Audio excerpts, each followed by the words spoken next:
Good morning বেটু। মা এটা কে? আমি তো ভয় পাচ্ছি। মা এটা কে? ভয় পাচ্ছি কেন? এটা লাল কাপড়ের মধ্যে কে? এটা আমি দেখতে চাই। এটা কে? এটা কে? এটা কে? এটা গুড মর্নিং বেটা। গুড মর্নিং বন্ধুরা, কেমন আছো সবাই? আশা করছি সবাই খুব ভালো আছো। আর আমি সঙ্গীতার ঘরের আরও একটা নতুন ব্লগে তোমাদের সবাইকে স্বাগত। তো আজকে হচ্ছে বুধবার, আর এখন সকাল ওই 11:15 মতো বাজে। বর্মশাই কিছুক্ষণ আগে অফিসের জন্য বেরিয়ে গেছে, আর আমি আর রোদ্দুর একটুখানি বসে গেছি খেলা করতে। আর দেখেছো রোদ্দুর আমাকে কেমন চা বানিয়ে দিচ্ছে। মানে রোদ্দুর রান্নার কাজ অনেকটা কিন্তু শিখে গেছে। ওই যে আমি বলি মাঝে মধ্যে এই কৌটোটা দে, সেই কৌটোটা দে, তো এই করতে করতেও শিখে গেছে কোন রান্নাতে কী কী দিতে হয়। ও চাটা কিন্তু ভালো মতোই শিখে গেছে। তুমি এগুলো ঢাকা দিয়েছো কেন? হ্যাঁ, ও এখন বানাবে না বলে ঢাকা দিতে হয়। আচ্ছা ঢাকা থাক, তাহলে আর নোংরা পড়বে না, তাই না বেটু? ঠিক আছে, তাহলে তুমি খেলা করো। আমি তাহলে কাজ করি। আজকে সকালবেলা তেমন একটা কিছু খেতে ইচ্ছে করছে না। তো দেখো খাবারটা দেখো, হাস্যকর খাবার। একটা সোনপাপড়ি আর একটুখানি চানাচুর, এটা খেয়ে একটুখানি জল খাবো, এই জন্যই খাওয়া আর কি। আর মাম্মা খাবে, রোদ্দুরও খাবে একটু। তো রোদ্দুরের খাবার হচ্ছে এই যে সকালবেলা খেয়েছে দুধ বিস্কুট, তো এখন খাচ্ছে রোদ্দুর একটা পায়ে ব্যথার ওষুধ আর হচ্ছে কিছু ফ্রুট কেক, তাই তো? ও তোমার পায়ে ব্যথা করছে? কি জন্য পায়ে ব্যথা করছে?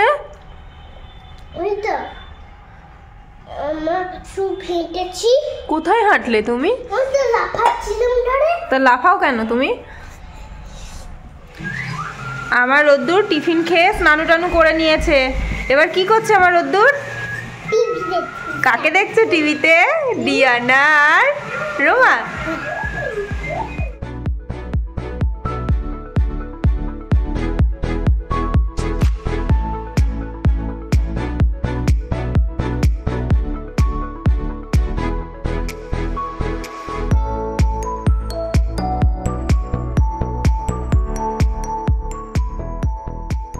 আমিও স্নান করে চলে এসেছি। তো রোদ্দুরকে এবার খাইয়ে দেবো। এখানে রয়েছে ভাত আমাদের দুজনে, আর এটা হচ্ছে আমার রোদ্দুরের মাছের ঝোল। হ্যাঁ, আজকে ভাত আর মাছের ঝোলই করেছিলাম, তবে লঙ্কা দেওয়ার আগে রোদ্দুরের জন্য তোলা আছে, আর সাথে কিছু সেদ্ধ ছিল। তো এই আজকে রান্না। অনেকটা সকালে রান্না বান্না করি, তো ওই মোটামুটি 9:30টার মধ্যে ভাত নেমে যায়। এবার এই হটপটের মধ্যে রেখে দিলে ভাতটা না গরম থাকে, নাহলে এই যা শীতের বেলা ভাত আর খাওয়া যাবে না, পুরো জলজলা হয়ে যাবে। এই দেখো উচ্ছে সেদ্ধ। আমার রোদ্দুর কিন্তু অল্প বিস্তর উচ্ছে সেদ্ধ বেশ ভালোই খায়। তো খাওয়াটা আমি অল্প অল্প করেই ধরাচ্ছি, যাতে করে বড় হয়ে ওর কোনো সমস্যা না হয় খেতে। এই হচ্ছে গোটা একটা উচ্ছে সিদ্ধ। বীজগুলো মোটা মোটা হয়ে গেছে, বীজগুলো ফেলে দেব।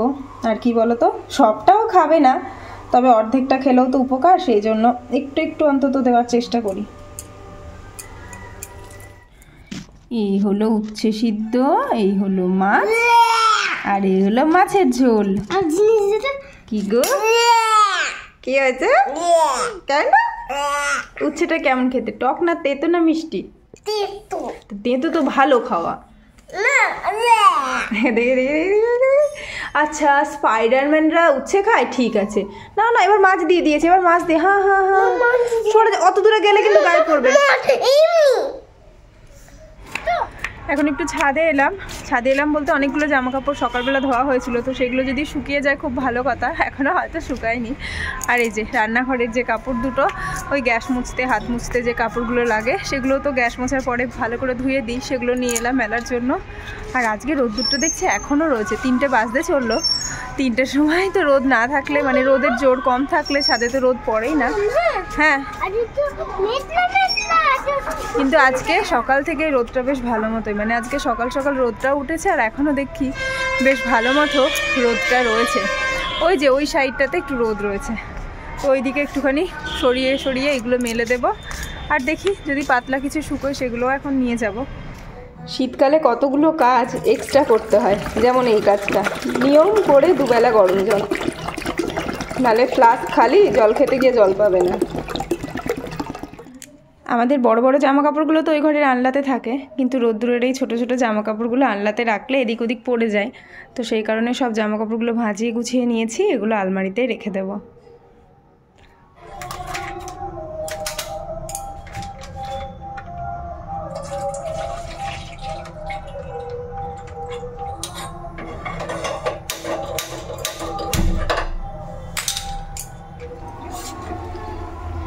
একদিকে দুধ বসিয়ে দিয়েছি, দুধটা ফুটেও গেছে, কিন্তু গ্যাসটা কমিয়ে দেবো, ফুটে ফুটে জাল হবে। আর এইদিকে বসিয়ে দিয়েছি নিজের জন্য একটুখানি চা, দুধ চাই করবো, আগে চাটা ফুটে যাক।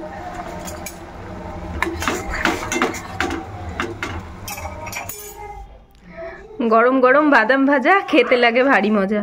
হ্যাঁ, বর্মশাই এখনই নিয়ে আসলো, আর একেবারে গরম জানো তো, আর এগুলো ফাটিয়ে খেতে যা ভালো লাগে না, দারুণ লাগে।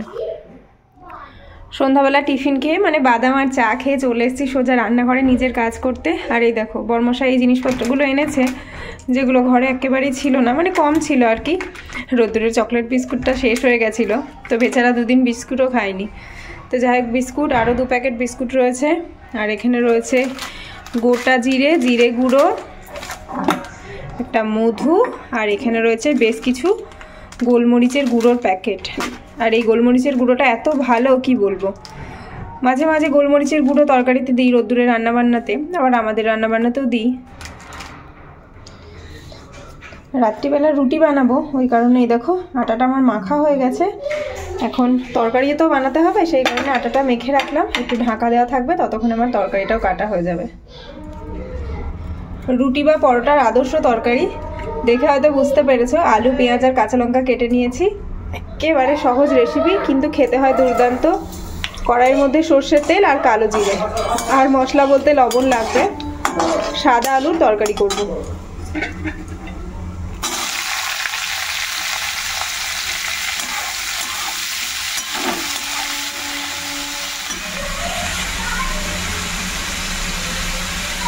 যেহেতু তরকারির নাম সাদা আলুর তরকারি, তাই খুব একটা লাল লাল করে ভাজবো না, আর হলুদও দেবো না। লবণ দিয়ে দিলাম, আর একটুখানি চাইলে চিনি দেওয়া যায়, তাহলে খেতে হয় ভালো। সাদা আলুর তরকারি দিয়ে রুটি, আর তার সাথে রয়েছে একদম খাঁটি নলেন গুড়। দেখো একদম পুরো যেন সর্ষের তেল, কোনো চিনি নেই, একদম খাঁটি জিনিস এখানটায়। তো সেটা দিয়ে রুটি খাচ্ছি, শীতকালে একদম জমে গিয়েছে পুরোটা। ওর খাবার রয়েছে, রোদ্দুর নিজের খাবার খাচ্ছে, আর আমি খাবো, তুমিও খাবে আমিও খাবো, চিবিয়ে চিবিয়ে, তাই না? একদম। আর এই হচ্ছে আমার খাবার। ভাবি তুমি দুধ রুটি খাবে না আজকে? তরকারি দিয়ে রুটি খেতে এখন বেশি ভালো লাগছে? ওকে।